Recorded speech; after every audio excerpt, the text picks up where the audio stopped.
같이 기도함으로 새벽 기도 시작하겠습니다. 하나님의 말씀을 듣습니다. 아무 수 있는 말씀이 과거의 말씀이 아니라 오늘날 우리를 향한 하나님의 외침이라고 들려지며 오늘도 하나님의 외침 가운데 들려져서 다르게 살아갈 수 있는 믿음의 삶이 되게 도와주옵소서. 예수님 이름 받들어 기도합니다. 아멘.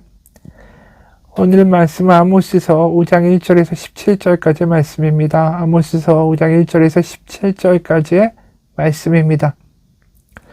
이스라엘 족속아, 내가 너에게 대하여 애가로 지은 이 말을 들으라. 처녀 이스라엘이 엎드려졌으며 다시 일어나지 못하리로다.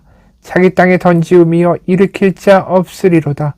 주 여호와께서 이와 같이 말씀하시되 이스라엘 중에서 1000명이 행군에 나가던 성읍에는 100명만 남고 100명이 행군에 나가던 성읍에는 10명만 남으리라 하셨느니라. 여호와께서 이스라엘 족속에게 이와 같이 말씀하시기를 너희는 나를 찾으라. 그리하면 살리라. 베델을 찾지 말며 길갈로 들어가지 말며 브엘세바로도 나아가지 말라. 길갈은 반드시 사로잡히겠고 베델은 비참하게 될 것임이라 하셨나니 너희는 여호와를 찾으라. 그리하면 살리라. 그렇지 않으면 그가 불같이 요셉의 집에 임하여 멸하시리니 베델에서 그 불들을 끌 자가 없으리라. 정의를 순쑥으로만 바꾸며 공의를 땅에 던지는 자들아, 묘성과 삼성을 만드시며 사망의 그늘을 아침으로 바꾸시고 낯을 어두운 밤으로 바꾸시며 바닷물을 불러 지면에 쏟으시는 이를 찾으라. 그의 이름은 여호와시니라. 그가 강한 자에게 갑자기 패망에 이르게 하신즉 그 패망이 산성에 미치느니라. 무리가 성문에서 책망하는 자를 미워하며 정직히 말하는 자를 싫어하는도다. 너희가 힘없는 자를 밟고 그에게서 미래 부당한 세를 거두었은즉 너희가 비록 다듬은 돌로 집을 건축하였으나 거기 거주하지 못할 것이요 아름다운 포도원을 가꾸었으나 그 포도주를 마시지 못하리라. 너의 허물이 많고 죄악의 무거움을 내가 아노라. 너희는 의인을 학대하며 뇌물을 받고 성문에서 가난한 자를 억울하게 하는 자로다. 그러므로 이런 때에 지혜자가 잠잠하라니 이는 악한 때임이니라. 너희는 살려면 선을 구하고 악을 구하지 말지어다. 만군의 하나님 여호와께서 너희의 말과 같이 너희와 함께 하시리라. 너희는 악을 미워하고 선을 사랑하며 성문에서 정의를 세울지어다. 만군의 하나님 여호와께서 혹시 요셉의 남은 자를 불쌍히 여기시리라. 그러므로 주 만군의 하나님 여호와께서 이와 같이 말씀하시기를 사람이 모든 광장에서 울겠고 모든 거리에서 슬프도다 하겠으며 농부를 불러다가 애곡하게 하며 울음꾼을 불러다가 울게 할 것이며 모든 포도원에서도 울리니 이는 내가 너희 가운데로 지나갈 것임이라. 여호와의 말씀이니라. 오늘은 슬픈 노래와 탄식으로 시작합니다. 1절부터 3절입니다. 이스라엘 족속아, 내가 너에게 대하여 애가로 지은 이 말을 들으라. 슬픈 노래지요. 처녀 이스라엘이 엎드려졌으며 다시 일어나지 못하리로다. 자기 땅에 던지우며 일으킬 자 없으리로다. 주 여호와께서 이와 같이 말씀하시되 이스라엘 중에서 1000명이 행군에 나가던 성읍에는 100명만 남고 100명이 행군에 나가던 성읍에는 10명만 남으리라 하셨느니라. 아주 처참한 장면이죠. 엎어진 이스라엘, 아무런 소망 없이 초토화된 나라, 이런 끔찍한 결말을 맞게 되는 것, 거기는 분명한 이유가 있다라는 거죠. 바로 이들이 반복되어 말한 것처럼 가짜 신앙이었습니다. 그들의 종교적인 열심은 굉장히 컸죠.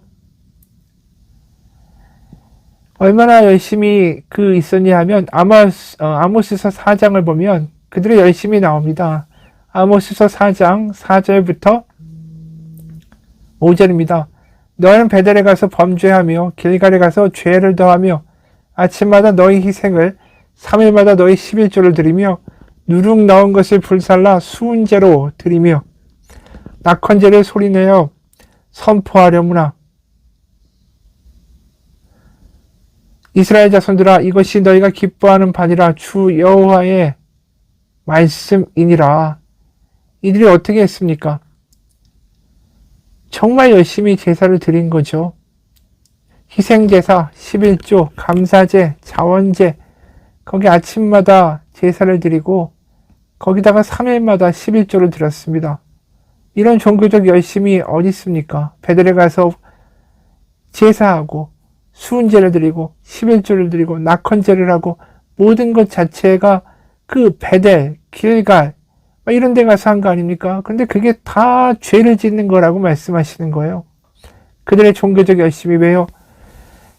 그가 자신들이 만든 여호와를 열심히 섬기는 우상 숭배를 했기 때문이죠.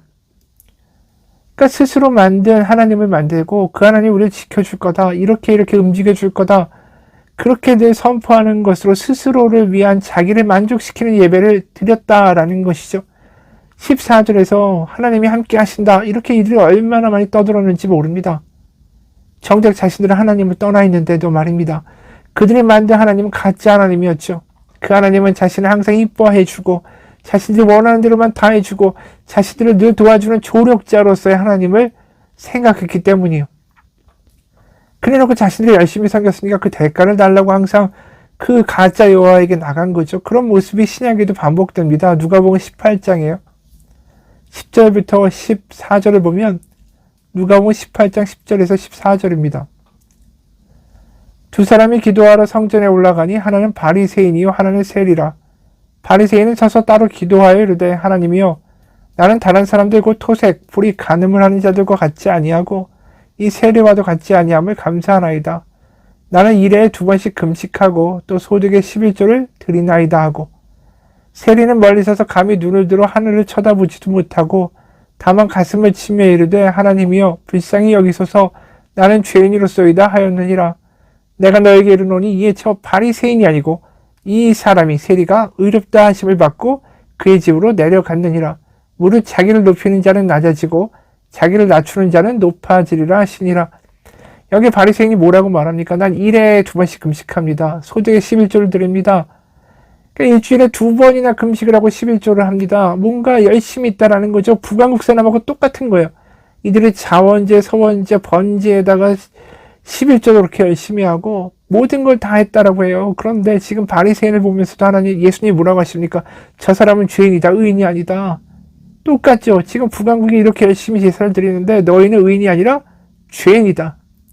너희가 아무리 많은 제사를 드리고 11조를 열심히 하든 간에 너희는 죄인이다. 똑같은 거예요. 바리새인에 대하여 말하시는 예수님의 말씀이나 아모스가 지금 북왕국을 보면서 죄인이라고 말하는 이유는 동일합니다. 이들은 자신들이 버리는 이 종교적인 열심에 대해서 그 대가를 주는 여호와다. 그래서 당당히 하나님한테 요구하죠. 내가 이렇게 바쳤으니까 이렇게 줘야 됩니다라고 머리를 빳빳이 들고 당당하게 성전에서 기도해요. 바리새인이나 이런 사람들이나.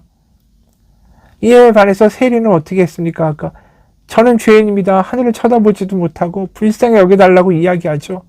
그럴 때 바로 이 세리가 예수님은 의인이다 라고 말씀하시죠. 왜 그럴까요? 이 사람은 거래를 하기 위해서 성전에 온 게 아닙니다. 내가 무엇을 바쳤으니까 내가 원하는 걸 달라고 하나님을 자신을 도와주는 조력자로 만들기 위해서 성전에 온 게 아니라 나는 내세울 게 하나도 없다고 오직 하나님의 은혜와 사랑만이 나에겐 유일한 희망이라고 고백하는 거예요. 다시 말해서 바리새인이나 북왕국들은 내가 이렇게 바쳤습니다. 내가 이렇게 드렸습니다. 내 헌신과 내 예배에 대한 대가를 달라고 요구하는 빚쟁이로 서 있는데 반해서 이 세리는 하나님의 빚쟁이나 자신의 조력자나 자신의 요술램프의 진위를 취급하는 게 아니라 나는 하나님의 긍휼과 사랑과 자비가 필요합니다. 나는 나에게 긍휼과 사랑과 자비를 베풀어 주시는 하나님을 아버지라고 대하고 있습니다. 라고 이야기하고 있는 거예요.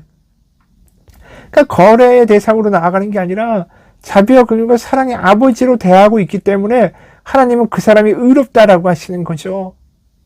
그래서 북왕국이나 바리새인이나 돌아와야 될 자리는 자기가 당당하다고 하면서 거래하고 자신이 원하는 것을 요구하는 그런 요술램프와 진이처럼 하나님을 대하는 자리가 아니라 그 교만의 자리가 아니라 하나님의 은혜 없이는 살아갈 수 없는 연약한 자라는 것을 고백하며 그런 연약함을 돌보시는 나의 아버지가 되시는 하나님, 아버지와 자녀의 관계로 나아가는 것, 그것이 하나님이 살 수 있는 길이라고 계속 말씀하시는 거예요. 그래서 4장을 보게 되면 얼마나 이 말씀이 많이 나오는지 몰라요. 아모스서 4장 너희가 내게로 돌아오지 아니하였느니라 여호와의 말씀이니라.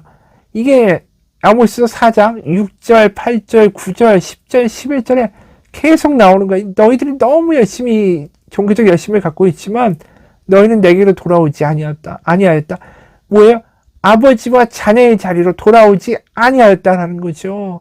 그들은 제사했지만 그들의 자리는 어디라고요? 하나님을 종으로 만드는 자리, 하나님을 거래의 상대로 만드는 자리, 자신이 빚쟁이가 되어 자신이 드린 것에 대한 대가를 요구하는 자리, 그 자리에만 서 있을 뿐이지 아버지의 자비와 긍휼을 바라는 자녀의 자리로는 돌아오지 않았다라는 것입니다. 그래서 오늘 또 이런 말씀하시죠. 4절에서 여호와께서 이스라엘 족속에게 이와 같이 말씀하시기를 너희는 나를 찾으라 그리하면 살리라. 너희들이 가짜 여호와가 아니라 진짜 나를 찾으라. 아버지 된 나를 찾아라. 나에게 와서 긍휼을 구하라. 너희의 허물을 고백하라. 이 말씀뿐이에요. 그래서 더 이상 가짜 희생제사, 엉터리 제사, 엉터리 11조, 엉터리 감사제, 자기를 위한 엉터리 쇼 같은 자원제 11조, 그걸 바치던 장소인 5절, 베델을 찾지 말고 길가를 들어가지 말고 부엘세바로 나아가지 말라. 길가는 반드시 사로잡히겠고 베델은 비참하게 될 것임이라 하셨나니, 이야기가 뭐죠? 이 북왕국들이 남왕국에 대해서 항상 우월감을 갖고 있던 게, 이 남왕국의 예루살렘은 다윗이 세운 거 아니냐, 우린 더 오래전 믿음의 조상들, 바로 야곱의 12지파가 경험했던 믿음의 장소들 길갈, 또 야곱이 돌베개를 베고 누웠던 베델, 다 우리가 가지고 있는 땅 안에 있는 것이다. 그러면서 우리가 정통적인 올바른 믿음을 가지고 있다. 그러면서 베델을 가고 길갈을 가고 심지어 저 남쪽에 있는 아브라함의 그 많이 머물렀던 장소 아니에요? 우물, 부엘세바까지 내려간 거예요. 그러니까 다 믿음의 유서가 있는 곳에 가서 뭐라고 했습니까? 종교적인 열심을 벌인 거예요. 거기서 수많은 제사를 드리고 재물을 드리고 근사한 찬양을 하고 종교적인 열심을 엄청나게 한 거죠. 하지만 그건 다 거래였다라는 거예요. 신앙이 아니라. 그런데 가지 말고 6절에 너희는 여호와를 찾으라 그리하면 살리라. 그렇지 않으면 그가 불같이 요셉의 집에 임하여 멸하시리니 베델에서 그 불들을 끌 자가 없으리라. 그러니까 이제 베델은 망할 것이다라는 거죠. 야곱의 집도 망할 것이라는 거예요.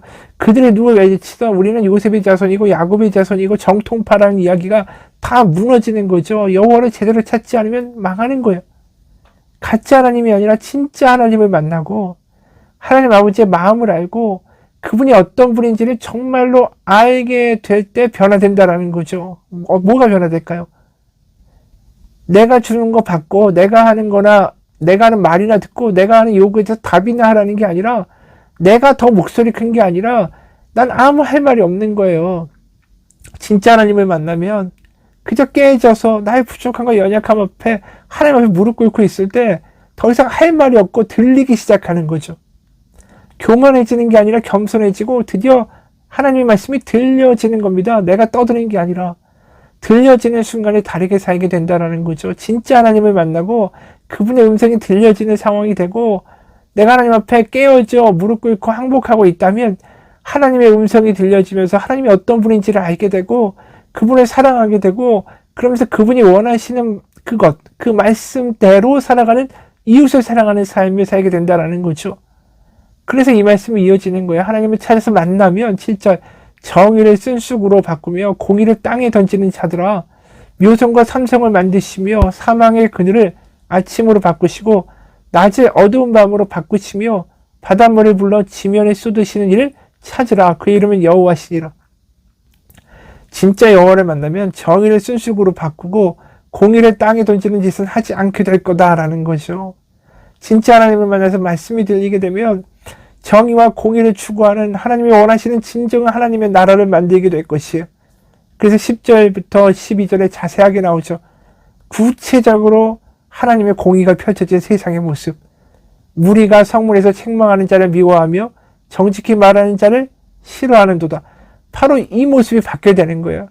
성문에서 책망하고 정직히 말하는 자의 말을 들을 수 있게 되어야 된다는 거죠. 11절에 너희가 힘없는 자를 밟고 그에게서 미래 부당한 세를 거두었은 즉, 힘없는 자를 돌보고 공정한 세상을 만들어야 되는데 그걸 못했다라는 거죠. 하나님의 말씀이 들리지 않기 때문에, 하나님 앞에 당당히 나가 거래를 하기 때문에, 가짜 여호와를 섬기기 때문에 그 결과로 11절 후반부에 너희가 비록 다듬은 돌로 집을 건축하였으나, 근사하게 돌을 깎아서 집을 만들었지만 거기 거주하지 못할 것이요 아름다운 포도원을 갖고 왔으나 그 포도주를 마시지 못하리라.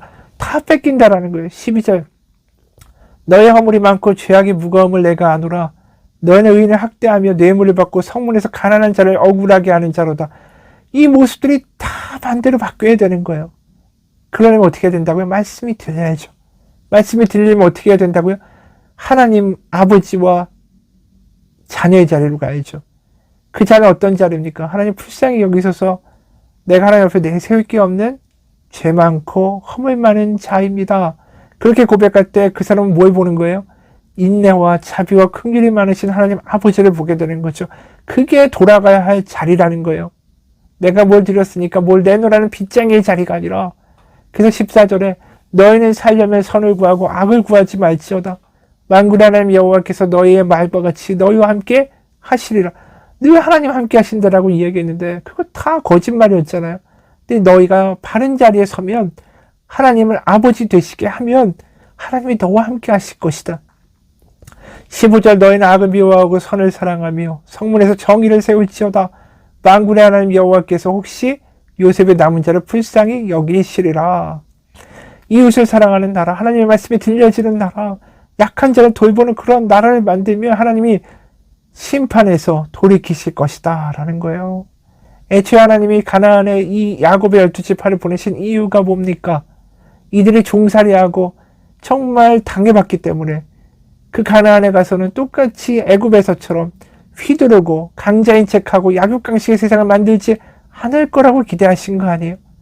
그래서 약한 이를 돌보고 우상을 섬기지 않고 그저 하나님만을 사랑하고 그 말씀이 들려지는 특이한 구별되는 나라, 거룩한 나라를 그 땅 가운데 만들기 원하신 거죠. 그런데도 그 길로 돌아가지 아니하면 16절 그러므로 주 만군의 하나님 여호와께서 이와 같이 말씀하시기를 사람이 모든 광장에서 울겠고 모든 거리에서 슬프도다 슬프도다 하겠으며 농부를 불러다가 애곡하게 하며 우렁꾼을 불러다가 울게 할 것이며 모든 포도원에서도 울리니 이는 내가 너희 가운데로 지나갈 것임이라. 여호와의 말씀이니라. 심판이죠. 엉터리 믿음, 하나님한테 교만하게 빚쟁이로 나가는 그 교만의 대가를 반드시 치르게 될 것이다 라는 겁니다. 여러분, 우리도 마찬가지요. 내가 얼마를 드렸다, 무엇을 드렸다가 중요한 게 아니에요. 내가 어느 자리에 서서 하나님을 아버지 되시게 하는가가 훨씬 더 중요한 거예요. 그래서 내가 하나님의 자비와 긍휼이 필요한 자라고, 하나님이 선한 아버지시라고 그 앞에 엎드려 있을 때 그것을 하나님을 경외하는 거고 그것을 하나님을 사랑하는 거죠. 그러면서 동시에 그 하나님의 사랑과 긍휼과 은혜가 나한테 얼마나 소중한 것인가를 절감하게 되는 자리, 그게 믿음의 자리라는 거예요. 여러분, 아무리 근사한 찬양을 하고 아무리 많은 물질을 바쳐도 이게 되지 않으면 다 소용이 없습니다. 전에도 한 이야기인데 한 성악가가 교회에서 참 은혜로운 찬송을 많이 불렀어요. 부를 때마다 많은 사람들이 눈물을 흘리고 은혜를 받아요. 근데 이 사람이 죽어서 하늘에 가보니까 천사가 말하는 거죠. 당신이 그동안 교회에서 부른 많은 찬양들이 저 항아리 안에 있습니다. 그 말을 듣고 기뻐가지고 막 달려갔어요. 근데 가보니까 어이가 없는 거죠. 그 항아리엔 정말 몇 곡도 안 들어있는 거예요. 그래서 말하는 거예요. 내가 그동안 교회에서 부른 찬양이 몇 시간이고 얼마나 많은데 고작 이거밖에 담겨있지 않습니까? 그러니까 천사가 얘기하는 거죠. 그 항아리는 오직 하나님만을 위해 찬양한 것만 담을 수 있습니다. 이 말이 뭐죠? 이 사람이 교회에서 아무리 수많은 찬양을 불렀지만 그게 하나님을 향한 찬양이 아니라 자신을 위한 찬양이었다라는 거예요. 자기 만족을 위한 찬양이었다라는 거죠. 맞아요. 예배도 마찬가지입니다. 우리가 얼마나 많은 예배를 드려요. 어릴 때부터 모태신앙이면 지금까지 수만 시간의 예배를 드린 거 아닙니까? 근데 그 예배 중에 과연 몇 시간이나 천국에 기록되어 있을까요? 여러분, 나를 위한 예배는 소용이 없습니다. 하나님을 아버지로 되시게 하고 나는 그 자리에 엎드린 하나님을 아버지, 하나님 되시게 하고 나는 하나님이 아닙니다라고 고백하는 그 온전한 자리에서 드린 예배가 아니면 그 예배는 다 소용이 없다라는 거죠. 같이 기도하겠습니다. 하나님, 우리는 온전한 예배자가 되기 원합니다. 하나님은 하나님 되시게 하고 나는 하나님이 아닙니다. 하나님의 은혜와 긍휼이 필요한 하나님 불쌍한 자식입니다. 이 고백으로 예배할 수 있는 진정한 믿음이 우리 가운데 있게 하여 주시고 그 가운데 우리를 찾아주신 하나님의 역사, 우리의 불쌍히 여기신 하나님 아버지의 은혜를 경험할 수 있는 우리의 삶이 되게 도와주옵소서. 예수님 이름 받들어 기도합니다. 아멘.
you.